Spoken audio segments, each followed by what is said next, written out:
پہاڑ نظر آ رہا ہے، یہ جبل نور ہے۔ جبل نور اس پہاڑ کو کہتے ہیں جس پہ غار ہرا ہے، اور قرآن کی سب سے پہلی آیت اقرأ بسم ربک الذی خلق یہاں پر نازل ہوئی تھی۔ رسول پاک صلی اللہ تعالیٰ علیہ وسلم اپنے نبوت کے اعلان سے پہلے بھی اس پہاڑ پر آتے تھے، کبھی 2 دن 3 دن تک حضور یہاں پر عبادت کے لیے قیام کرتے تھے۔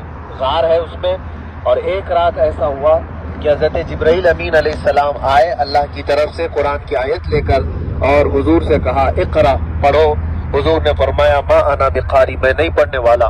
تو حضرت جبرائیل نے حضور صلی اللہ علیہ وسلم کو سینے سے سینہ لگا کر بہت زور سے دبایا، پھر اس کے بعد پھر کہا اقرأ پڑھو، تو حضور نے وہی جواب دیا۔ 3 بار حضرت جبرائیل امین نے اس طرح کیا، چوتھی بار کہا اقرأ بسم ربک الذی خلق، پڑھو اپنے اس رب کے نام سے جس نے پیدا کیا۔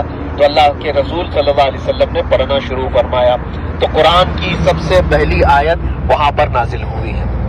5 آیتیں نازل ہوئی تھی قرآن پاک کی، اور اس کے بعد پھر قرآن کا سلسلہ شروع ہوا۔ اس کا مطلب یہ ہوا کہ پوری دنیا کو قرآن کا جو پیغام پہنچایا گیا ہے وہ اسی پہاڑ کے ذریعے سے۔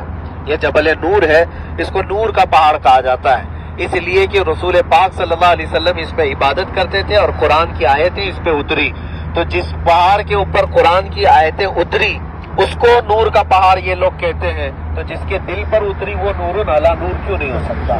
وہ رسول پاک صلی اللہ تعالیٰ علیہ وسلم نور ہے۔ آپ یہاں پر اور دعا یہ کریں کہ اللہ تبارک و تعالیٰ ہم سب کے سینوں کو، ہمارے دل کو قرآن کے علم کے لیے کشادہ فرمائے۔